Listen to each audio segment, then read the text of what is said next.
Enrique Dussel.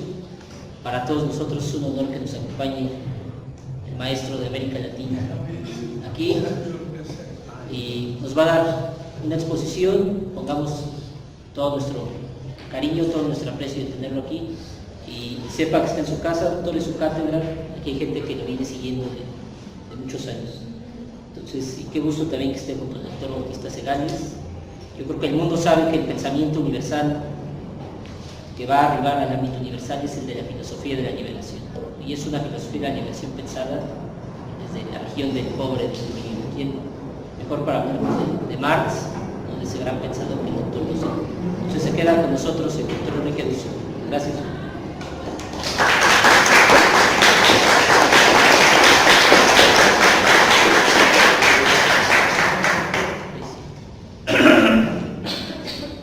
Bueno, yo llegué para solamente presentar a Juan José y me dijeron, no tiene que hablar. Así que me agarraron de improviso. Además estoy un poco afónico, así que les pedí a ver si hay un micrófono por ahí para no forzar demasiado mi voz.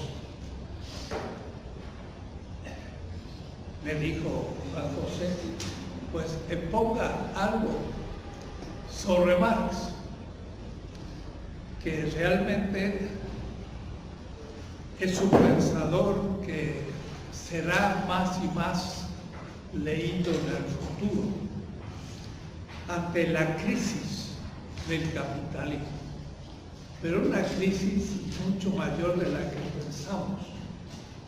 No porque el capital económicamente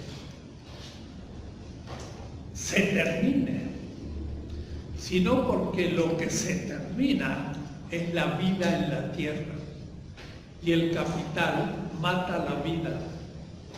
Es un problema ecológico. El capital tiene una lógica que destruye materia y energía y no la repone y destruye las posibilidades de la reproducción de la vida. Y entonces uno de los momentos de esta crisis final es el aumento de la temperatura en la Tierra. Y esto no es un accidente así nomás, es el comienzo del fin. Si no cambiamos radicalmente el sistema. Eso se podría demostrar llegando al punto del plusvalor relativo, como lo nombraba Marx, porque es un problema tecnológico.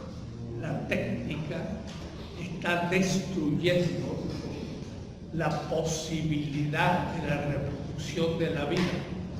Y ya ha comenzado el fin. Estamos ya en un proceso de destrucción, digo, de la posibilidad de la reproducción de la vida a todos los niveles, pero el capital no puede pararse, debe seguir. Tiene una lógica interna que justamente necesita materia y energía y las destruye, y no hay tiempo para reponerla, y esto nos lleva próximamente 1 o 2 siglos a la extinción de la humanidad. Estamos ante la vida o la muerte. Marx no planteó ese tema directo, pero lo planteó indirectamente, diciendo que el capital destruía a la humanidad y la naturaleza, o es decir, todo, porque todo lo que nos rodea. Y bueno, ese argumento no es lo que pienso hoy exponer, sino que se lo dejo para la lectura de ya el capital mismo, pero en el plusvalor relativo es el tema, y no mucha gente se da cuenta que Marx trató el problema ecológico en esa cuestión, y creen que Marx no lo trató el tema ecológico y está en el centro de su pensamiento. Pero hoy, en cambio, me gustaría tratar otro tema. Ustedes han hecho ya algún semestre de Marx, todos. A ver, ¿quién es nuevo? 2, 3, 4, 5, bueno, un 30% es nuevo. Digo quién es nuevo porque supone que no conocen las categorías que Marx usa para explicar lo que él explica. De lo que se trata es de saber muy bien las categorías que Marx usa para describir la esencia del capital. Fue el único autor en la historia, antes de él no hubo otro, y después de él ya no pudo haber otro, porque él quitó la posibilidad de que otro inventara lo que él inventó, que fue la gran interpretación del capital. De tal manera que como dos líneas que se cruzan en un vértice, él culmina la interpretación y de ahí comienza una nueva manera de ver las cosas. Ya ningún autor podrá superar a Marx en cuanto a demostrar en qué consiste la esencia del capital. Y como estamos en sus manos, del capital, pues es gravísima la situación, porque depende la vida y la muerte de la humanidad de que el capital siga funcionando según su lógica. Pero yo no voy a tratar ese tema, quiero tratar otro mucho más complicado. Y como es complicado, quiero expresárselo y aún debatir un poco. Creo que hemos descubierto, y al decir hemos, uso la primera persona en plural, pero es un poco en singular. He descubierto algo en Marx que no lo he visto claramente expuesto por nadie. Ni Engels, ni Lukács, ni Korsch, ni Althusser, ni Habermas, ni Gramsci, ni ningún gran autor marxista. Un temita, pero un tema metafísico muy importante, muy sutil, y entonces me quiero dar tiempo de explicarlo. Podría parecer muy escolástico, pero es muy de fondo. Este tema yo lo planteé en el Instituto Marxista-Leninista de Berlín, cuando todavía era parte del mundo soviético, en 1984. Había un instituto cerca de lo que se llama la Plaza Alexander, 4 pisos, con 500 investigadores que trabajaban Marx y publicaban los 40 y tantos tomos de Marx, y todavía hay otros 30 o 40 que hay que publicar, porque Marx en buena parte está inédito todavía. Hay textos en alemán que nunca han sido publicados. Bueno, son la gente que más sabe Marx en el mundo, porque son los alemanes que leen los textos no publicados, inéditos de Marx, para publicarlos en alemán, no digo en castellano, que después son traducciones. Entonces, yo estaba trabajando en el archivo Marx, y John Nickel, que fue el que publicó los Grundrisse, no el Capital, en alemán, corrigiéndolo, porque la primera edición de los Grundrisse fue en 1954, del siglo XX. 800 páginas de Marx que no conocían los marxistas tradicionales y que se publicó en el 54, pasó desapercibido, ya en el 70 ahora ya sí se tomó. Y un autor checoslovaco, Rostolsky, escribió un libro extraordinario a partir de los grupos, que son cuadernos de apuntes de Marx de 1857 a 59. Marx escribió el tomo 1 del Capital 1866-67, 7 años después. Pero esto fue la primera redacción del Capital. Bueno, estaba Jung Nickel ahí, y yo les dije lo que voy a decirle a ustedes, y me aceptaron que no habían visto la distinción que yo les proponía. Era el marxista-leninista de Berlín. No estoy hablando de la UNAM, ni estoy hablando de Harvard o cualquier lugar universitario. Lo dije en el instituto que publica Marx mismo. Son los investigadores que más saben de Marx y no lo habían notado. Lo quiero exponer ese tema hoy, no para que lo entiendan, sino para que lo sospechen. Y cuando ya lean el Capital, encuentren algún texto, pero miren qué interesante. El texto que van a leer ustedes con Juan José del Capital, tomo 1, posiblemente sea de la segunda edición del siglo XXI. Es la quinta redacción de la introducción y de muchas cosas del Marx. Marx escribió 5 veces, tomo 1. Y cuando lo va escribiendo, lo va modificando. Yo justamente lo que he hecho es publicar un comentario de los 5 redacciones del Capital, aunque le llamo 4 redacciones, porque no había advertido a qué punto la segunda edición ya del libro publicado modifica muchas cosas. Entonces puede ser considerado la edición de 1873 como quinta redacción. Miren cómo le voy a plantear la cuestión y me gustaría que me pregunten si no entienden. Y es seguro que de algunos no van a entender, lo cual es lógico. Y para eso estamos, para explicar lo que no se entiende. Si se entiende fácil, significa que el tema es fácil.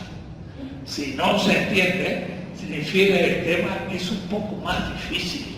Y entonces van a interesarte de llegar a entenderlo. Por eso voy al punto más complicado del pensamiento de Marx, que de paso, como ustedes pueden imaginar, tienen que ver con el más grande descubrimiento de Marx. Se llama el plusvalor. El plusvalor es el gran descubrimiento de Marx. Eso solo lo pondría ya en el centro del pensamiento económico mundial hasta hoy. Pero lo interesante es que detrás del descubrimiento del plusvalor hay toda una visión que es necesario leer con nuevos ojos, porque la tradición marxista nunca descubrió el tema. Yo a la tradición marxista le llamo más bien la tradición marxista-leninista, la del Partido Comunista y la de la mayoría de la gente que se llama marxista, que, perdón, es una visión de segunda de Marx, escolástica, superficial y que no va al fondo. La nuestra interpretación latinoamericana va al fondo del asunto y puedo decir que es la primera vez que se descubre en serio a Marx. Todo comienza por una categoría fundamental. Debo decir que Marx dice, de lo que se trata es de criticar todo el sistema de las categorías de la economía política burguesa. Cada palabra merece una clase. De lo que se trata es la crítica. ¿Qué significa? De todo el sistema. ¿Qué es un sistema? De categorías. ¿Qué es una categoría? De la economía política, de Adam Smith, Malthus, hasta todos los economistas neoliberales actuales, todo el sistema de las categorías de la economía política burguesa. ¿Cómo lo va a hacer? Proponiendo otro sistema de categorías, el cual sistema critica el sistema de las categorías de la economía política burguesa. Entonces, saber leer Marx es irse preguntando qué categorías va planteando, cómo las describe y cómo a partir de ella interpretar la realidad. La categoría es un concepto interpretativo de la realidad y él las va construyendo una por una y le dura años para construir y se muere antes de terminar el sistema. Apenas publicó el primer tomo, había un segundo, un tercero, eso era la primera parte de 4, un gran sistema del capital, y esto es la primera parte de 6. Pues sí que su sistema era el primer tomo por 3, por 4, 12, por 6, 72. Su proyecto era 72 veces más que el tomo 1, pero apenas se publicó el tomo 1 y después ya se le complicó la cosa y además la tarea era muy difícil y se volvió viejo, aunque en la época no era tan viejo, se murió a los 65 años, podría haber hoy producido 20 años más, pero en la época la gente se moría, por eso no pudo terminar su proyecto. Es un proyecto inacabado y hay que saber en qué momento se muere. Bien, todo parte de una primera categoría. Y cuidado, esto no está tan claro en el pensamiento marxista tradicional. Ya es motivo de polémica y ya es motivo de interpretación. Esto no está en los trataditos marxistas, hay que leerlo en Marx, porque más bien está olvidado. La categoría generativa de todas las categorías, porque una categoría va generando otras categorías que cada vez se hacen más complejas hasta ser un sistema categorial. Y con eso yo puedo interpretar la realidad. Eso es lo que se propuso Marx y el primer tomo es describir algunas de las grandes categorías de la economía política y no pudo seguir después describiendo todas las restantes. La primera categoría es de trabajo vivo. Así le llama él. Esta categoría no ha sido muy recuperada. Se lo nombra por ahí, pero los trataditos de Marta Haneke, elementos de la teoría marxista, o Althusser, o la tradición, casi no habla de trabajo vivo. Entonces, a mí me interesa muchísimo entender qué significa trabajo vivo. Eso, bueno, podría ser todo el curso, porque no se imaginan ustedes lo que está diciendo Marx. Trabajo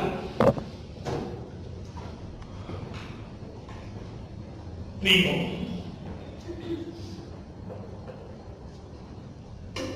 Lo voy a escribir en alemán, pero no porque sea muy necesario. Pero no van a creer, no se puede estudiar Marx en traducción, porque cada traductor lo traduce de otra manera.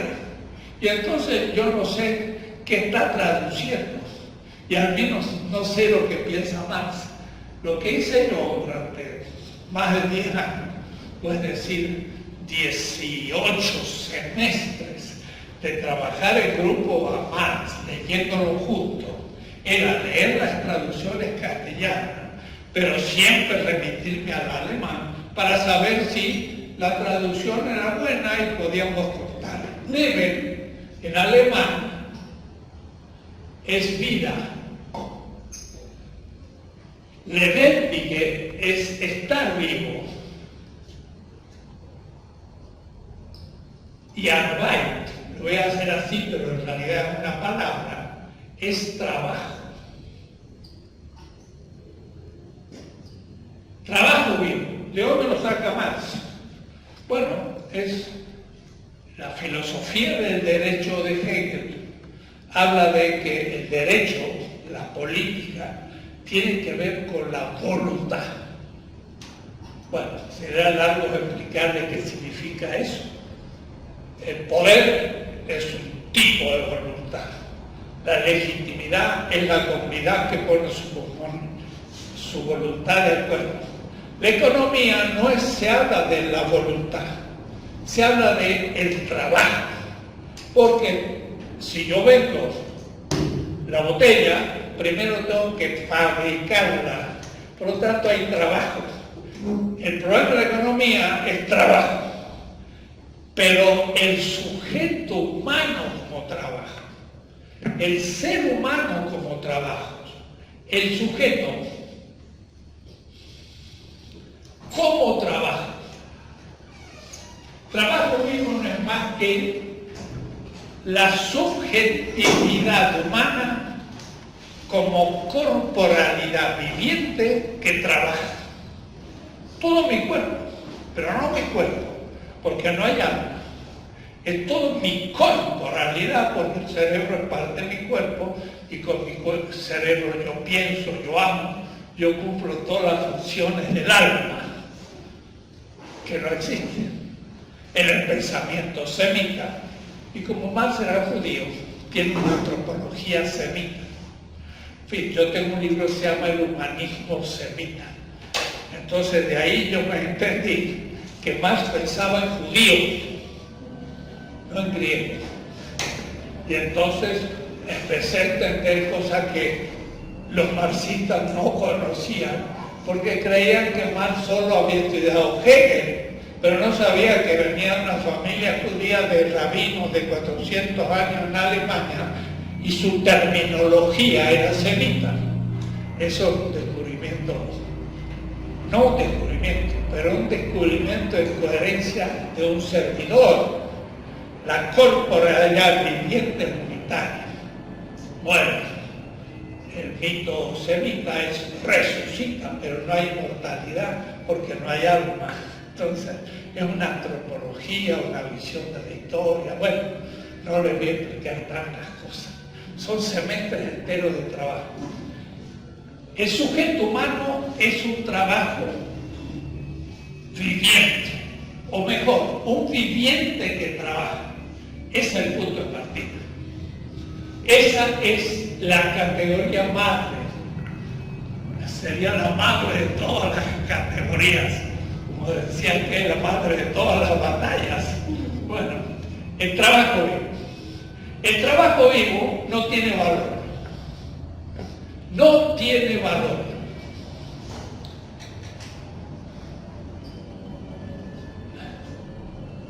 El que tiene valor es la fuerza del trabajo.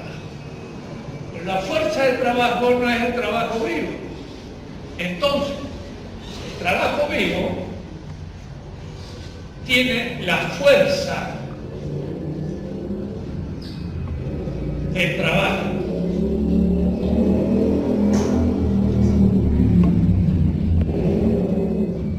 La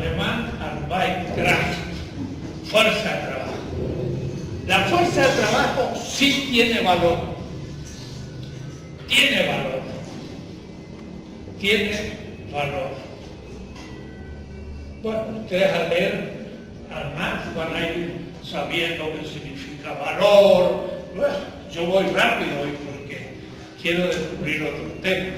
Estas ya son categorías que hay que ir definiendo una por una para poder entender. Hasta ahora, como no hemos dicho que es el valor, no tiene sentido para la mayoría de ustedes. Bueno, supongo que no entienden y no hay problema. El trabajo vivo no tiene valor. Y miren qué interesante. La fuerza de trabajo sí tiene valor porque yo a la noche después de trabajar estoy cansado, he consumido la energía de mi cuerpo y me voy a dormir. En la noche recupero energía, cuando como recupero fuerza y puedo reproducir el valor de la fuerza de trabajo y a la mañana siguiente poder volver a trabajar y consumir esa fuerza en un día. Mirá, yo consumo la fuerza de trabajo, pero el sujeto viviente no lo consumo, si no se muere. El sujeto viviente no tiene valor, dice Marx. Lo que tiene valor es la fuerza de trabajo. Ahora, otra categoría. Y claro, es demasiado para esta primer clase, pero no importa, se las digo, no entienden, perfecto, lo tendrán bien avanzado el curso, pero ya empezarán a ver que es más interesante o complicado de lo que ustedes pueden pensar. Porque la fuerza de trabajo tiene valor. Es necesario un cierto tiempo para reproducir la fuerza de trabajo. Quiere decir que la fuerza de trabajo se reproduce. Se reproduce.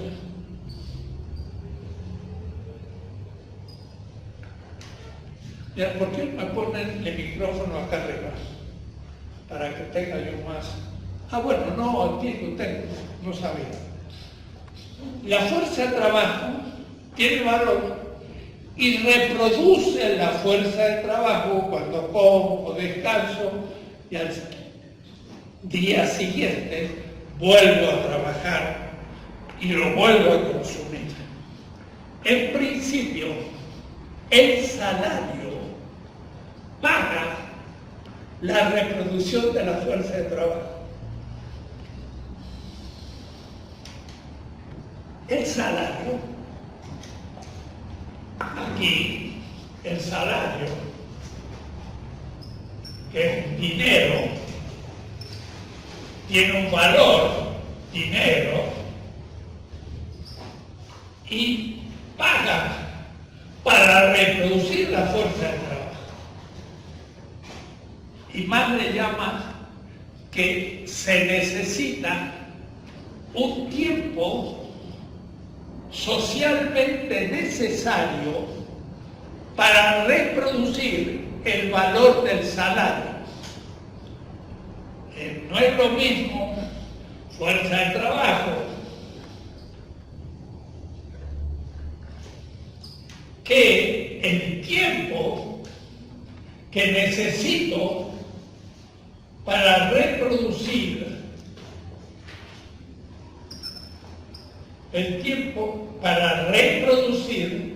el valor del salario. Yo le pago 10, él trabaja 4 horas y en 4 horas ha producido 10. Esos 10 que ha producido reproduce el valor de la fuerza de trabajo. ¿Se entiende? Pero cuidado, hay que tener cuidado porque las palabras son las que ahora van a empezar a tener importancia. Marx dice, en el tiempo necesario, tiempo necesario, la fuerza de trabajo reproduce el valor del salario. Y usa la palabra reproducción en alemán. Lo escribo. Y eso es como si fuera castellano porque viene del latín. Reproducción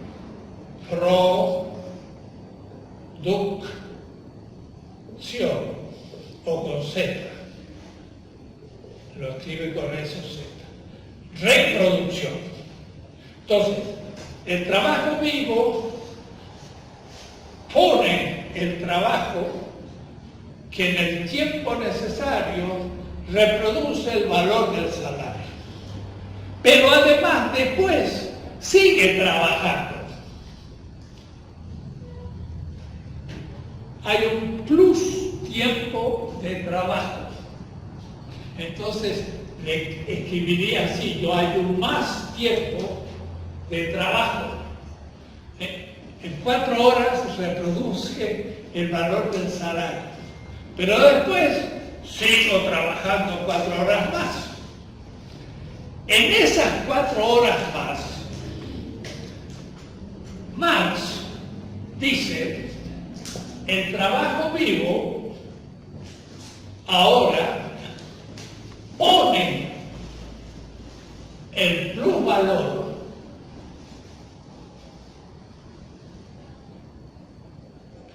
pero usa la palabra casi siempre, crea plusvalor. Crea. Y eso en alemán se dice Schöpfung. Schöpfung. En el tiempo necesario reproduce el valor del salario y usa la palabra reproducción. Pero en el plus tiempo de trabajo, que trabaja más allá del tiempo necesario para reproducir el valor del salario, crea plusvalor de la nada.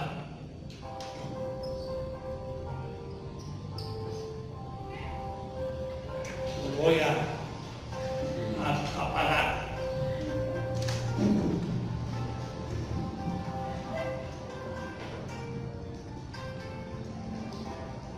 Ya le hablaré pues. Y el paso lo cierro. Bueno, estoy hablando con extrema precisión. Y esto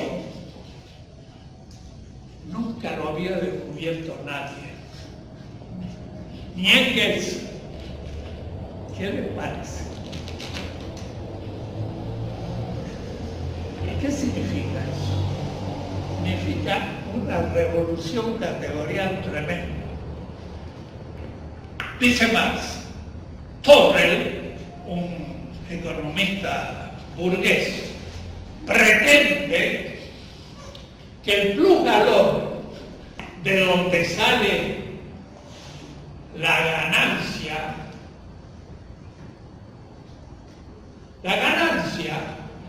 cree el capital que sale de la creatividad del capitalista. Pero más justamente lo que hace en el Capital, todo el libro, es para probar que el plusvalor sale del tiempo, de plus tiempo, donde el plus trabajo produce plusvalor que no fue pagado. Es decir, el valor de la ganancia es él dice, es un bien no pagado. No ha sido pagado, ha sido robado al obrero. Es un no pagado. Entonces, el plusvalor no es parte del salario, que es lo que se paga. Esa ganancia, que es la que aparece Ahí van a estudiar Hegel, porque Marx es una fenomenología. En el mercado aparece la ganancia. ¿Qué es lo que no aparece? El plusvalor que fue producido en la fábrica. En la fábrica se produjo el plusvalor, pero la ganancia aparece. Entonces la ganancia es la aparición fenoménica del plusvalor. Pero el plusvalor surge de un trabajo vivo no pagado, robado. Pero el capitalista cree que sale de su inteligencia, del riesgo que ha puesto el capital, y él es el capitalista el que ha creado la ganancia.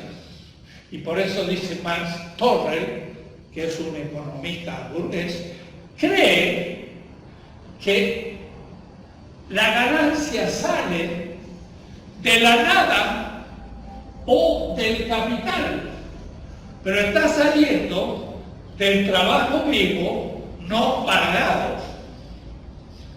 ¿De acuerdo? Ese es el gran descubrimiento de Marx. Pero miren qué terminología va a usar Marx. Va a decir, crea valor de la nada del capital, porque el capital es el que paga el salario y no paga nada por el plusvalor.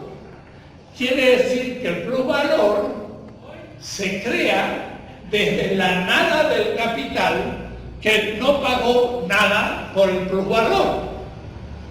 ¿Se entiende la compañera? ¿O todavía no? ¿Se entiende? No. Ah, bueno, uno sincero. Marx es preciso. Profesor, ¿cómo fue que dijo del salario reproduce su propio valor? ¿Cómo? Las palabras que dijo fue el salario reproduce su propio valor. Es que lo estaba notando. No. La fuerza de trabajo, el llamado tiempo necesario, reproduce el valor del salario. Reproduce. Pero no paga lo que el obrero sigue haciendo durante 4 horas, pero sale una ganancia, y esa ganancia el capitalista la atribuye al capital y no al trabajador. Entonces dice, cree que es el capital el que cree desde la nada, porque él no pone nada, pero sale ganancia. Y usa la palabra Schöpfungs aus nichts, creatio ex nihilo. Quizás para usted no diga nada. Es una metafísica de la creación semita. Creó todo de la nada, aplicado a la economía. ¿Y de dónde lo saca? Esto es lo que quiero hablarles. Este es el tema. Lo saca de Schelling. No de Hegel. Schelling hace la crítica a Hegel.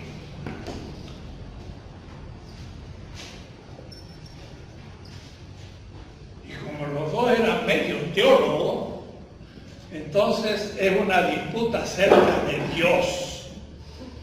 Entonces dice Schelling cree que Dios es el ser que crea el ser. Dice no. Contra Hegel, dice Schelling, Dios es la fuente creadora, crea del ser.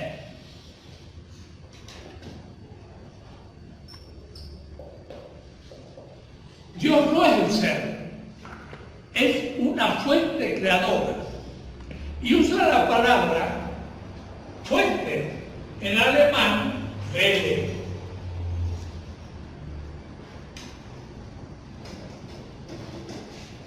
El ser, para Hegel y para Marx, es el fundamento. Y el fundamento es Grund. Lo voy a explicar, Estas palabras las usa siempre Marx. Yo esto lo he leído con microscopio. Atención, nos formamos. Aunque el tema es muy abstracto y algunos se me duermen, pero no, despiertito.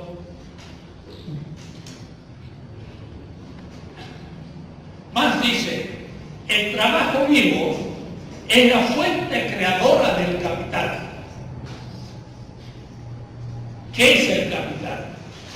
El capital, lo voy a hacer así, no tenemos otra, no importa. El capital tiene un fundamento. Mejor porque así, dame el otro para no gastar. Tiene un fundamento.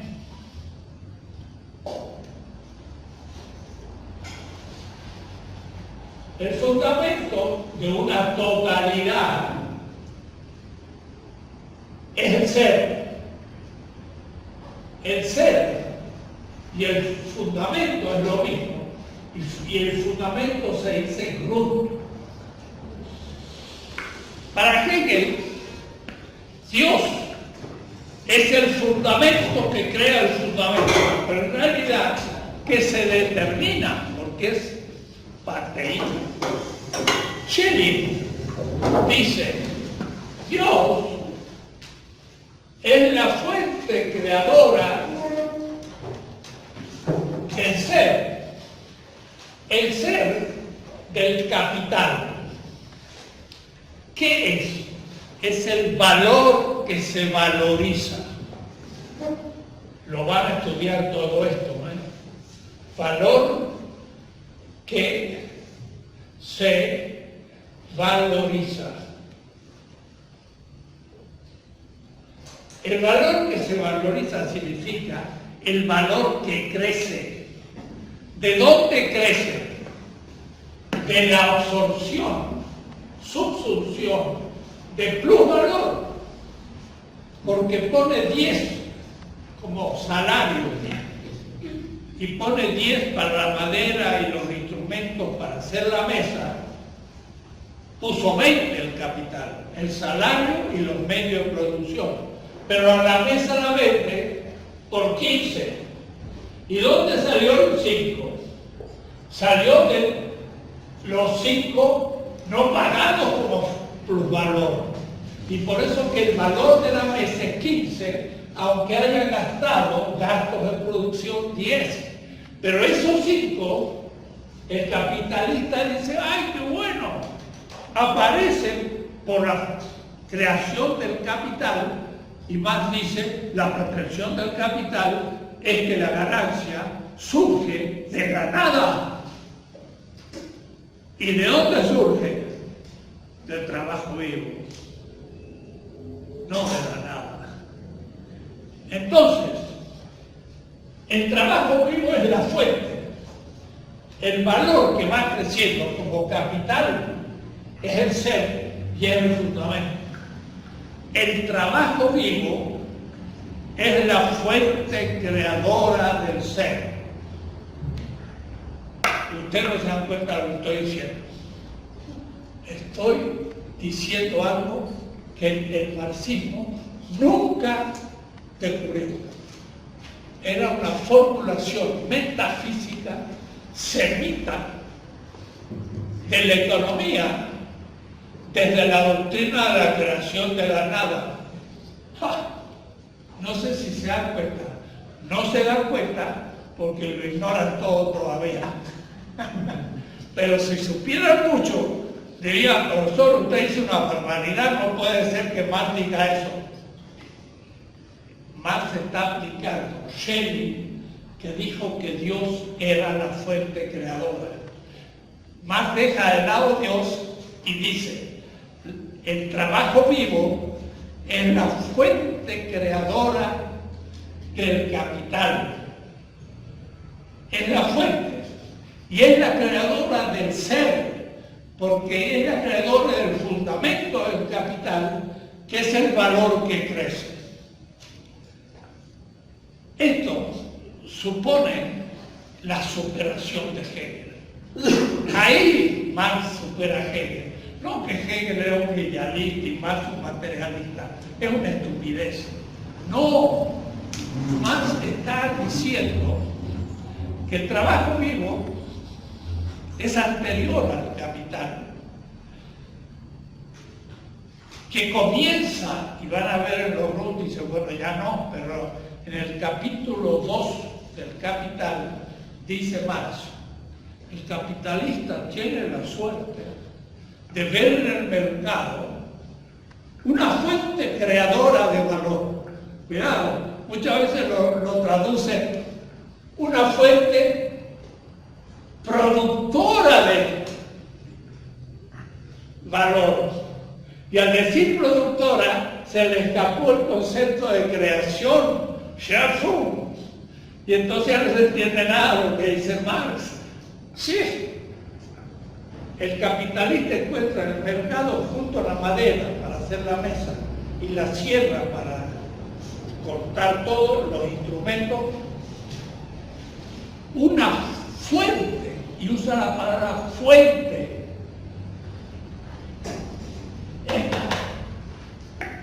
Quelle en alemán, creadora de valor. Y cuando yo veo eso digo, no dice productora, dice creadora. Entonces, en el marxista-leninista de Berlín, con los mejores marxistas del mundo, no hay mejor.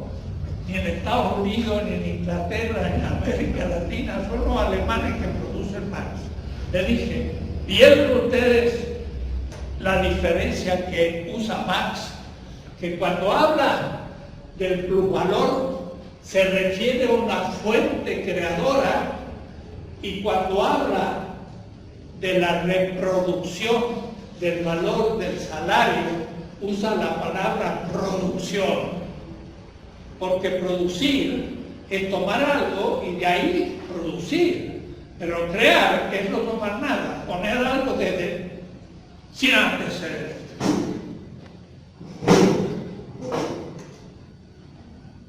¿Qué significa? Que Marx es un absoluto desconocido, desde Engels en adelante. Tal cual. Y que me lo refuten. Nadie me lo ha podido refutar. Ni en Alemania, hace poco estuve en Italia, en Padova y en la Sapiencia de Roma, una reunión de marxistas italianos, así como nosotros, y planteé el tema, todo interesante. Nadie me pudo objetar nada. ¿Por qué? Porque es Marx. Esto para darles una idea de que Marx es un desconocido y hay que todavía estudiarlo. Y realmente lo tenemos por delante, no por detrás. Y ustedes podrían hacer tesis novedosas sobre Marx y adelantarse al pensamiento mundial, europeo, norteamericano y hasta japonés, que conocen mucho Marx, porque conocen mucho la escuela alemana. Entonces, ontología es la reflexión o el estudio sobre el ser. Ontología. Pero la reflexión de la fuente creadora anterior del ser, eso ya no es ontología. Eso yo le llamo, con otro autor judío, porque Marx era judío, y entonces los no judíos, y entonces son dos críticos de la modernidad occidental por judíos, se llaman Levinas, y él habla de la anterioridad y alteridad del otro como fuente creadora de la totalidad. Y entonces ahí tenemos una nueva manera de ver todo. Y esto en los Grundrisse lo dice muy claro. Dice así: antes de que exista el capital, hay un posesor del dinero y un posesor del trabajo. Uno tiene dinero ahorrado, pero no es capitalista, es feudal. Otro viene del campo, viene de Oaxaca, dejó su vida, llegó a México, tiene lo opuesto, si tiene algo, hasta desnudo está. Y entonces ese enfrenta al que tiene dinero y le dice: mire, yo necesito el dinero porque si no me muero.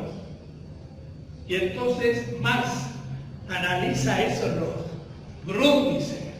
Este es la experiencia originaria del capital, lo que le llama el ur factum, el hecho original.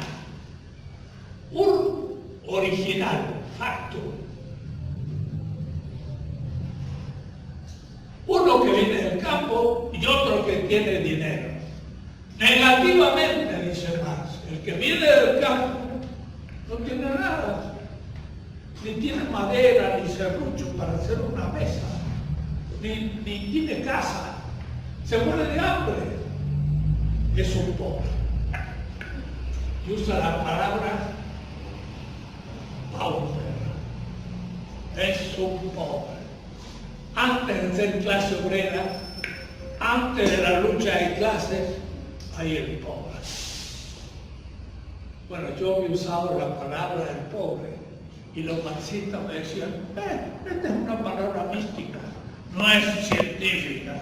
Y Marx dice: el pobre es el que enfrenta el dinero, pauper en latín. Antes de ser obrero es un pobre. ¿Por qué? Porque le dicen: compre mi trabajo vivo, mi corporalidad, durante 10 horas. Y yo siempre digo, para asustar un poco a la gente, es como una prostituta o un varón que se vende a una mujer, también hay ahora. La inversa. Compre mi cuerpo, úselo durante tanto tiempo y págame un salario. Pero lo único que no tiene el deseo sexual, sino la avaricia, es el deseo de ser más rico. Pero toman la corporalidad del otro para cumplir un deseo vicioso de avaro. Entonces el pobre obrero dice: cómpreme, si no me muero. Negativamente, dice Marx, es un pobre. Y positivamente, es el creador del valor y del capital. ¡Hacha! Entonces, ¿qué hace? El posesor del dinero le paga un salario de hambre, pero el sujeto vivo, el trabajo, se vende a sí mismo e es introducido en la fábrica en el proceso de trabajo. Y él, que es el creador del valor, ahora se transforma en un instrumento del logro del valor, siendo la fuente creadora del valor, ahora es el instrumento de la valorización del valor. Es una cosa, el fetichismo, el sujeto se hace cosa y la cosa, el capital, se hace sujeto. Y ese es el momento épico de la destitución de la dignidad del trabajador. Bueno, este cara a cara es anterior al capital. Eso lo explica un autor que se llama Levinas, francés, profesor mío, y judío. Levi significa de la tribu de Leví. Y Marx se llamaba Marx por parte del padre, y por parte de madre se llamaba Leví. Su madre era una judía de Holanda, de 400 años también de rabinos judíos. Marx era como Levinas, judío. Qué extraño.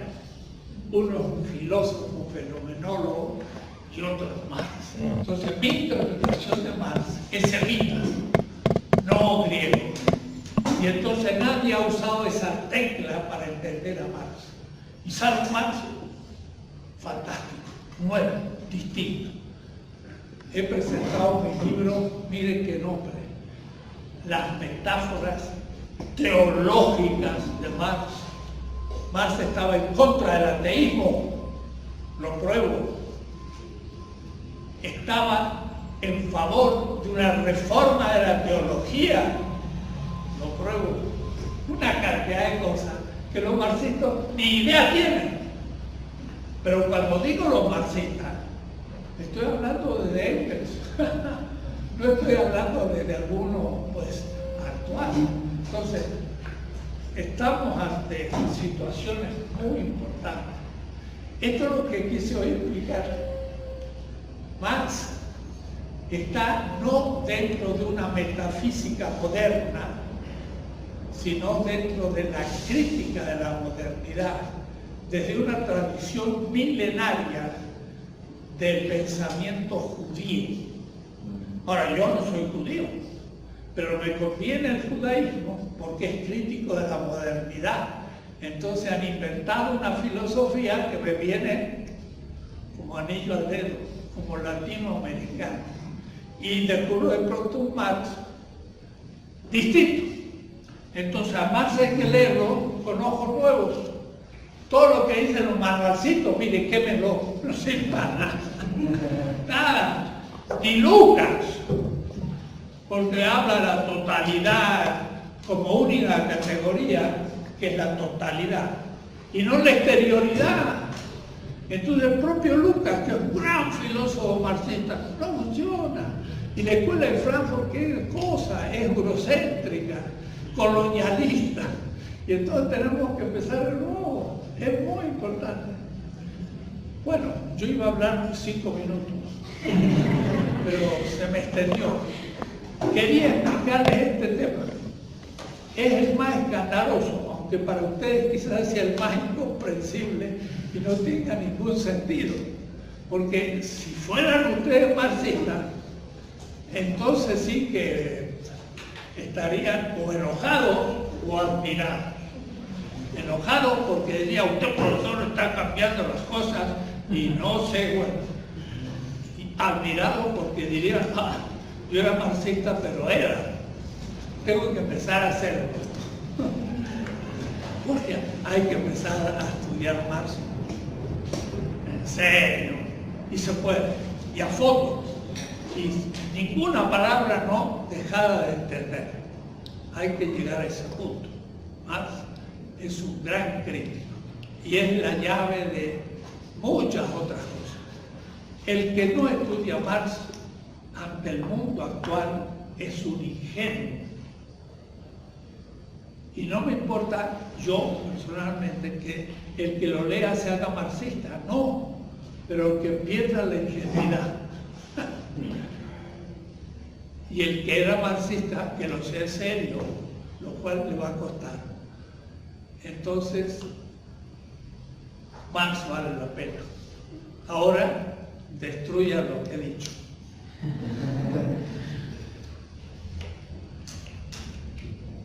Claro, usted dirá, no, profesor, no tenemos conocimiento. Bueno, adquiéranlo y cuando lo tengan, destruyanlo. Pero esto lo he dicho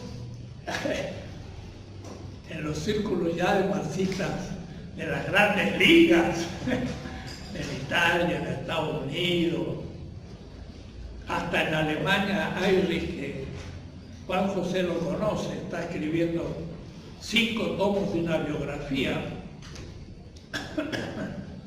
Me decía, nosotros somos los dos que estamos de acuerdo, y había como 20 marxistas, además profesores universitarios italianos.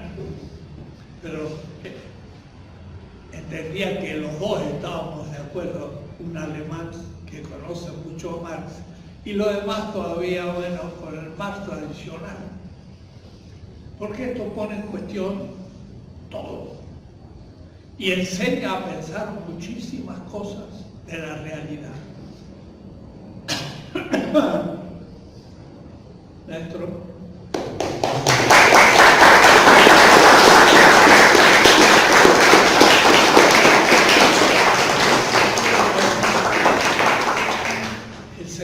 Semestre para leer todo esto más. Van a ver cómo lo van a encontrar de pronto estos textos en pleno más.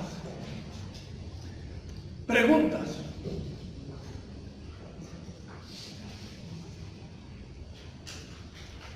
¿Alguna? Aprovechen, compañeros, las pocas oportunidades que tienen. Yo tengo una duda. Sí. Es ahorita lo que me está novedoso, lo que pone de Schelling, cuando habla de Dios, para digamos, para ser el fundamento de Marx. Este Schelling de Dios, ¿cómo se interpone al espíritu de Hegel? ¿Cómo este Dios de Schelling, ¿cómo se antepone, cómo se contrapone al espíritu de Hegel? ¿O no tiene nada que ver con él? No, él hace una crítica a Hegel que en el fondo, en la lógica, el ser es Dios y se determina a sí mismo y eso es creación. Pero se determina a sí mismo, hay una especie de panteísmo para Schelling. En cambio él dice, no, Dios es la alteridad absoluta, es una fuente creadora, no tiene nada que ver con nosotros y crea el ser. No me detengo ya más en otras cosas, de entrar a preguntarle a ver cómo era Dios o cómo es la creación. Bueno, eso sería un curso sobre Schelling. Pero lo interesante es que en 1841 Schelling habló de ese tema en unas conferencias en Berlín sobre la filosofía de la revelación. Schelling estuvo en Berlín y Marx estaba en Berlín, no estuvo en las clases, pero usa la formulación de Schelling. Entonces, en vez de hablar de Dios, habla del trabajo vivo.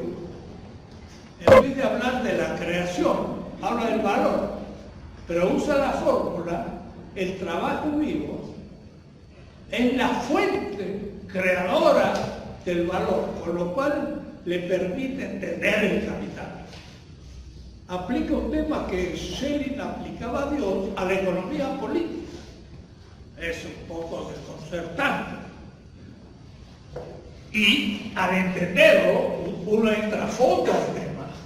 No se había descubierto esa cuestión. No se le hace. Porque Schelling pasa por ser un gran pensador reaccionario.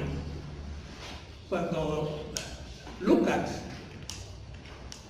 escribe un libro, Asalto a la razón, la derecha empieza con Schelling. Pero yo digo, qué extraño. Schelling es el que le da más la posibilidad de entender al capital, como lo hizo Marx.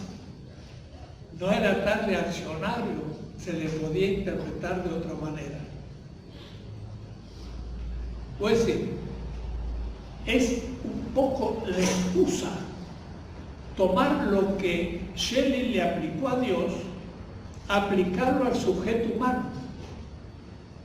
Y en vez de Dios crear el universo, el trabajo vivo crea el capital, el valor. Y eso está en relación con la teología de la liberación, porque el fundamento de la teología de la liberación no es Dios, es el hombre. Ahí.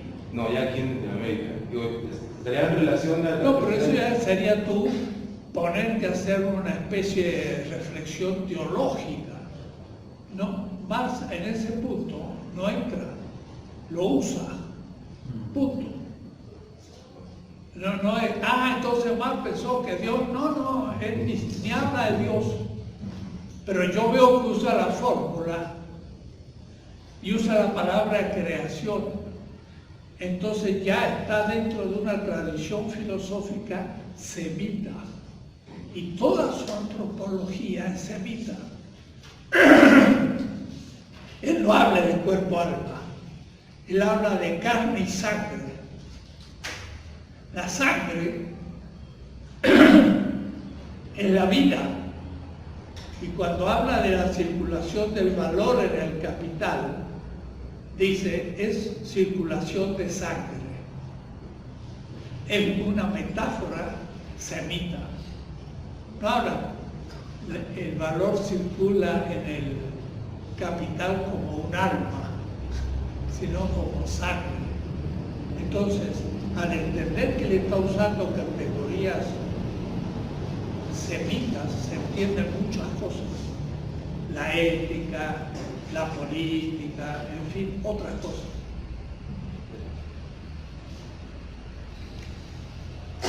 Yo una duda, profesor, nada más que no sé si es buen momento para externar esta duda ahorita o ya después más adentrado el curso, que yo sepa también más de Marx. Usted que es tan experto del tema del marxismo, ¿alguna vez ha leído alguna refutación que le haya llamado la atención? Yo nada más conozco la de... ¿Una refutación de qué? De Marx, del Marx. Capital. Bueno, Yo nada sí. más conozco la de von Baber, el economista austriaco, pero no es tan conocida en algunos círculos. No, Jevons, en 1871, 4 años después del Capital, y hace una economía política refutando a Marx. Pero él dice, ¿quién es el que produce el valor? El deseo. Si esto lo deseo más, pago más. Si no lo deseo, no pago nada. Entonces, el origen del valor es el deseo. Bueno, con eso se acabó todo. Porque parte todo del mercado. Más parte del ser humano, no del mercado. Es el obrero el que pone. Bueno, todo el pensamiento distinto. Marx tiene una antropología y una ética. Todos los economistas capitalistas parten del mercado, ya no pueden hacer una ética, ya se elimina la antropología del productor, que es el obrero, y lo meten dentro del capital como el capital humano. ¿Y cómo usted va a llamar al trabajo vivo capital humano? El ser humano no es capital, es la fuente creadora, no es capital. ¿Cómo puede ser usted el capital humano? Ahí ya lo hizo cosa. Entonces, el capital humano, ¿qué es? El salario. ¿Cómo va usted a llamar salario a Juan Pérez, que su madre lo parió y creció y fue un niño y llegó a ser obrero y usted no pagó nada para que llegara a ser obrero? Después lo explota y va a llamar capital humano al salario que le paga. ¡Wow! Más parte del obrero, del ser humano que produce. Es una antropología. Marx es el espiritual.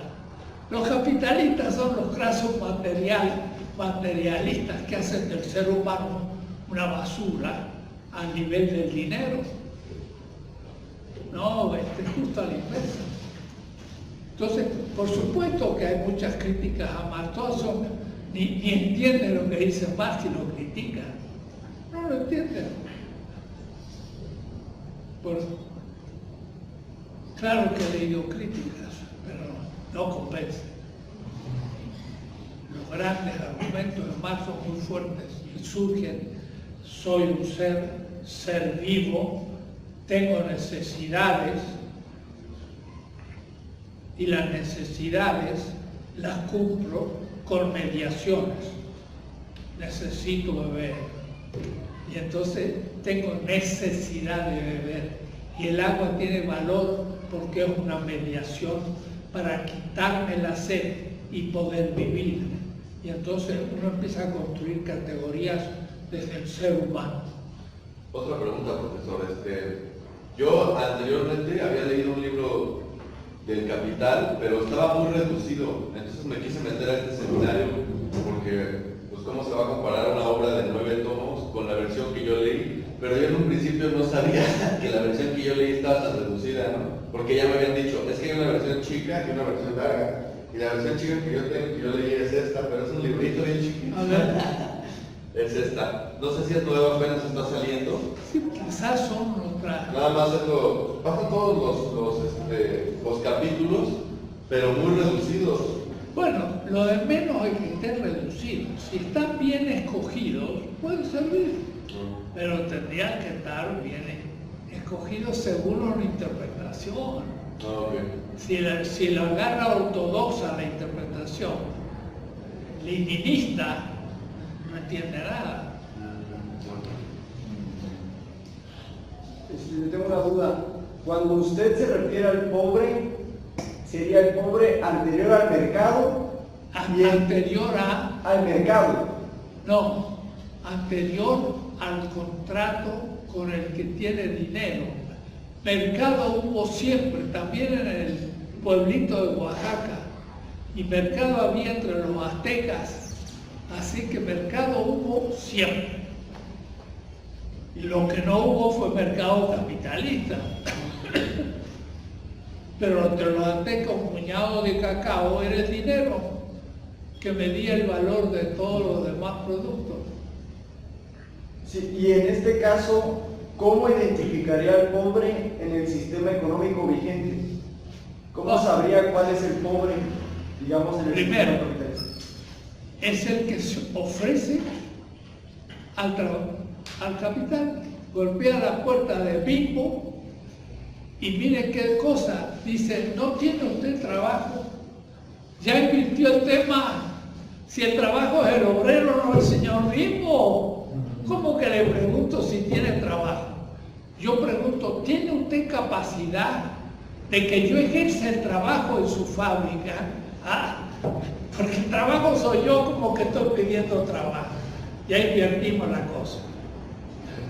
Un job, un oficio, lo puede tener el capital, pero el trabajo es del obrero. Entonces el obrero dice, págueme un salario y yo trabajo para usted. Y pobre habría en todos los distintos sistemas económicos. Y en los futuros. Porque el pobre es el punto de partida de cuál sistema, en todos los sistemas. Pobre es el que todavía no ha sido subsumido en un proceso de trabajo, en un sistema. En el socialismo real también había gente que no era parte del sistema y un día llegaba a la ciudad y le decía, ¿puedo trabajar en la fábrica? Bueno, venga aquí. Y en ese momento, de pobre, aún en el socialismo, aunque tuviera garantizado la posibilidad de ejercer el trabajo, era subsumido en el sistema. El problema estaba que él no organizaba el trabajo, lo organizaba la burocracia. Entonces podemos hacer una crítica marxista del socialismo real. Oh, interesante, no se ha hecho. En la Unión Soviética era criticable desde el punto de vista de Marx, porque la burocracia dominaba, no los obreros.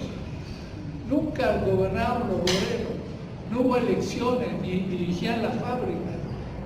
El plan, ¿quién lo hacía? La burocracia, no los obreros. Entonces, nunca cumplieron. Era otro sistema también de alienación del trabajo, distinto que el capital.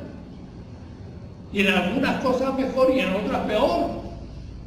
Por eso se vino abajo, porque había cuestiones peores. Gracias. Bueno, le damos muchas gracias al... Maestro, buenas tardes. El concepto de plusvalor determina la esencia del capital, como gran punto de Marx. ¿Cómo es? El plusvalor determina la esencia del capital. Desde el No determina. El valor que aumenta de valor es la esencia, no determina. Es la esencia del capital. El valor No el plusvalor, es la esencia del capital. El plusvalor. El valor es el capital, pero no el mero valor estático, sino que está creciendo. Eso es la esencia del capital. La valorización. No, la valorización significa que está creciendo. Que está creciendo no es en esencia, es el valor que crece. Y en relación con el plusvalor, ¿cómo se liga esto del trabajo no pagado con su teoría del fetichismo? ¿Cómo? La relación entre el descubrimiento del trabajo no pagado, el trabajo no pagado con el fetichismo. Que también Fetichismo. Ah, bueno, pero no, son otros temas muy complicados.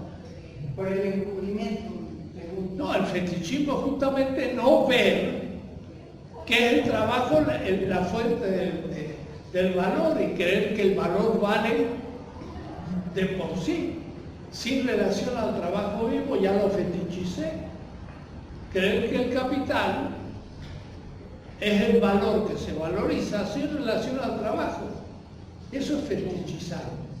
Yo digo, no, mire, todo el valor que usted tiene es producto de creación del trabajo como un valor acumulado.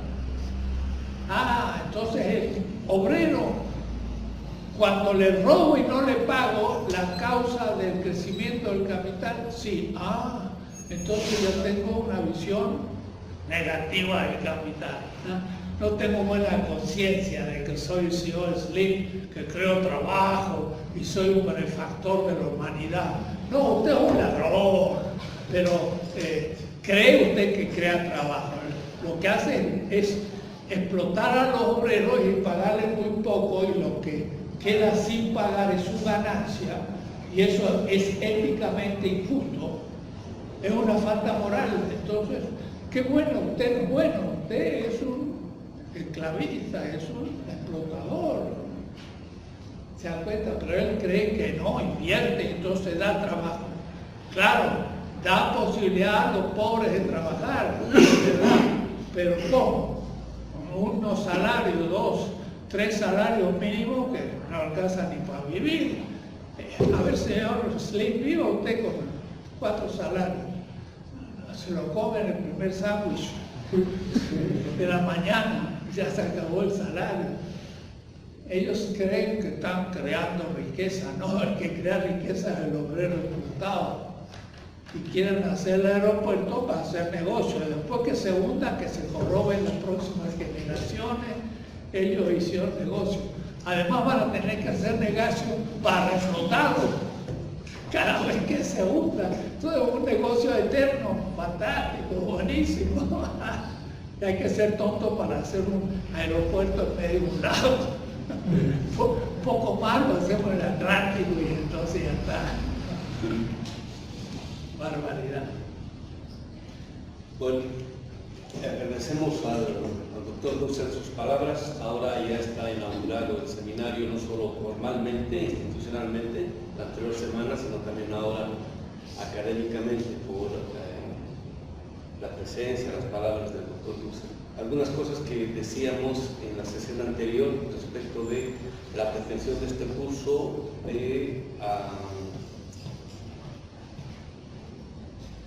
lo que estaba contenido, no solamente en cuanto al tipo de formación que hemos tenido para desarrollar este Marx, sino también lo que pretendemos, pero lo ha confirmado plenamente el doctor, ¿no? Yo hablaba de que este Marx, que es el que hemos trabajado con el profesor Dussel, lo estamos desarrollando, es un diálogo de primer nivel con el máximo del siglo XX, pero ahora han visto que inclusive es desde el siglo XIX, o sea, desde Engels, ¿no? Y en varias cosas de las que Dussel desarrolla, pues ni siquiera se le persiguió en nada a Engels, ¿no? Y por eso, recordando estas palabras también del profesor Hinkelhammer, cuando le hacíamos preguntas al respecto, él decía, pues bueno, el siglo XX no entendió Marx porque en parte Marx escribió para nosotros, ¿no? Y nosotros éramos esta generación, este siglo, y decía desde América Latina, ¿no? casualmente, por decirlo, o paradójicamente, ¿no? Desde América Latina, no desde Europa, no desde Estados Unidos. Y esta distinción que Dussel hace, a veces en broma yo le digo al doctor, eso es para iniciarlos.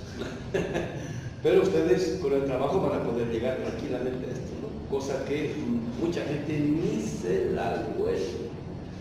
Yo me doy cuenta en la forma de las preguntas. Esta relación que hacía el doctor Dussel, ¿no? Entre el ser y lo que está más allá del ser, ¿no? Es una reflexión, pero bien de Marx, o sea, no bien marxista, porque los marxistas ni siquiera llegan al ser, se quedan en el ente, no, se quedan en la mercancía, se quedan en el dinero, ¿no? Se quedan en el ente, o sea, no van a todo aquello que está presupuesto, ¿no? Y yo siempre me doy cuenta en las preguntas, cuando preguntan ópticamente, o sea, por un detallito, y no preguntan por aquello que hace entender, digamos, los entes, ¿no? Pero Marx, como muy bien dice el doctor, no parte del ser, parte desde más allá del ser, ¿no? Ahora que estamos trabajando Bloch, nos damos cuenta de las grandes limitaciones de Lukács. O sea, Lukács no era marxista, y había estudiado filosofía, pero él era literato. Y había escrito varias cosas relativas a la novela.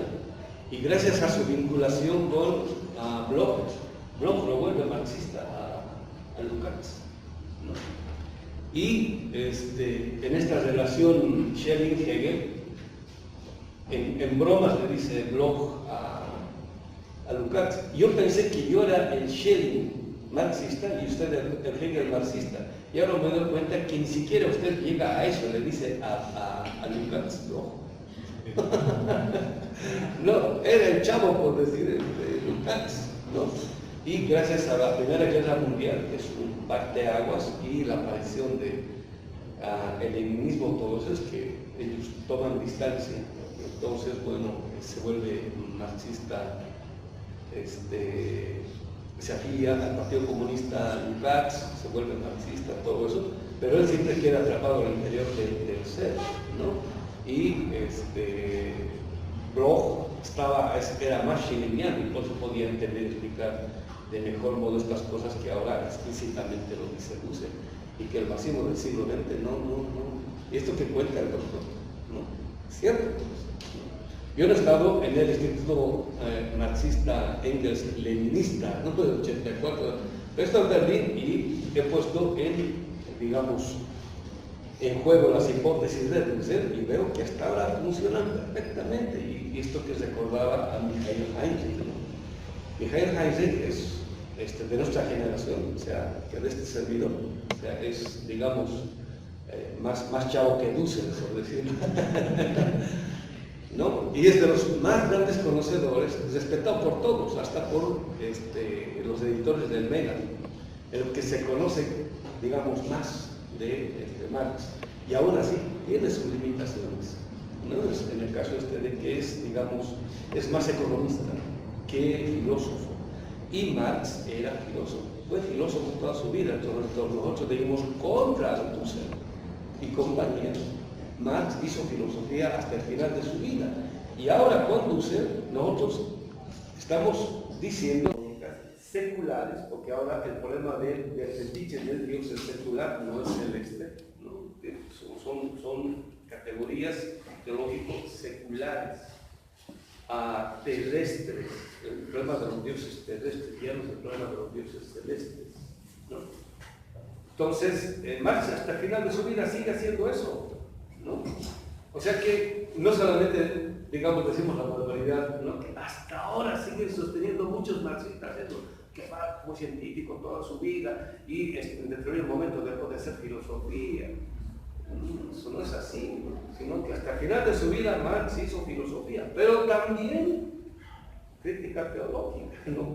Y esto es más escandaloso, por decirlo. Y ahora esto que aparece de modo mucho más crudo con el modelo neoliberal, decía Friedman, ¿no? De que hay capitalismo o hay capital, y ahí tienen una idea de lo que es el humano. ¿no? Dice porque el ser humano por naturaleza es codicioso, ¿no? Entonces, y es buena la codicia, dice, es bueno ser codicioso, siempre querer ganar más. Entonces es una lectura, supuestamente la escuchan a Marx, pero no han entendido en absoluto esto. Es un poco esta distancia que hemos descubierto en Marx y en Grundrisse. El punto de vista del observador es el punto de vista del burgués, y el punto de vista del sujeto es el punto de vista del trabajador. Desde el punto de vista del observador, ¿no?, del que no está padeciendo lo que padece el trabajador, pues se pueden elaborar teorías que supuestamente responden a Marx, que tienen amplia difusión en la academia del primer mundo. Esta otra perspectiva, no, o sea, porque no le es pertinente al capital y tampoco lo hace factible, al contrario, es una crítica dura, fuerte y mortal, por eso no es ampliamente recibido y no desarrollado, etc. Entonces apenas, digamos, estamos empezando a entrar con todo esto, por eso esta intención de formar otras generaciones jóvenes que en la línea de esta forma de trabajo, es un poco lo que siempre dice Husserl. El problema no es ser marxistas, el problema es que aprendan a trabajar pensamiento crítico como Marx, ¿no? Y ahora estamos viendo, ¿no?, de que si no se atraviesa Marx, uno puede ingenuamente ser acrítico, ¿no? Y ahora estamos viendo que hasta gente que es de colonial, que no ha atravesado a Marx, su crítica de colonial deviene ingenuamente acrítica. Entonces, quien atraviesa a Marx, ese sí puede ser crítico independientemente de la perspectiva que asuma y yo quiera desarrollar, ¿no? Entonces, para eso un seminario de esta naturaleza, en la cual yo siempre digo, ¿no?, este tipo de abstracción al cual ha llegado esta precisión conceptual, categorial, a la cual llega, yo sé que lo vamos a trabajar, ustedes también podrían llegar, pero hay que trabajar, ¿no?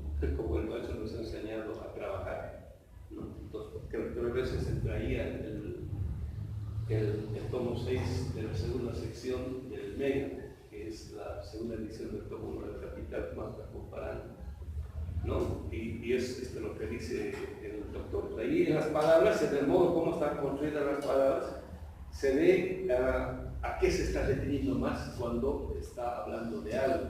Pues por eso esto hemos aprendido del doctor, al referirnos siempre, ¿no? Es decir, qué es aquello que está contenido para ver a qué se está refiriendo más y no irse a las interpretaciones que ya fáciles sin conocer todo eso, ¿no?, normalmente hace la gente del fascismo del siglo XX, ¿no? Como habíamos dicho, nosotros vamos a leer esto, el tomo 1 del Capital. Esta es la nueva versión que he sacado, siglo XXI, que es el tomo 1. Entonces, lo que vamos a hacer es, si no han leído, consíganse, este es el tercer tomito de Husserl sobre las 4 revoluciones del Capital. En el tercer tomito, que se llama El último Marx y la liberación latinoamericana, está como 180 pesos, ¿no? Husserl describe el pasaje de la tercera a la cuarta redacción del Capital, ¿no?, que sería del Hauptmanuscript, es el único borrador completo que Marx escribe a los posibles futuros supertomos, y la edición del tomo 1 del Capital, ¿no? Entonces, este servidor va a empezar exponiendo eso, explicando eso, qué significa eso, ¿no? Porque el Capital, Marx no lo escribe gracias a su fina inspiración, en el sentido de que se sentó un momento de eso, se echó un porro, un vinito, algo así, se vino y escribe. No, hay todo un proceso. 15 años antes de los Grundrisse, y después de los Grundrisse, ¿no?, hay como 10 años, ¿no? Entonces, para llegar al Capital, y después de eso hay una segunda edición. Vamos a explicar bien todo eso para para que se vea cómo es que genealógicamente Marx llega a los conceptos y categorías, y siempre dice, ¿no? El sistema de las categorías. ¿Qué quiere decir eso? Todo el mundo habla, pero no sabe lo que significa eso. Entonces, eso es lo que vamos a hacer en la siguiente sesión. ¿Está bien? Ya se nos acabó el tiempo. Entonces, nos vemos en la siguiente vez.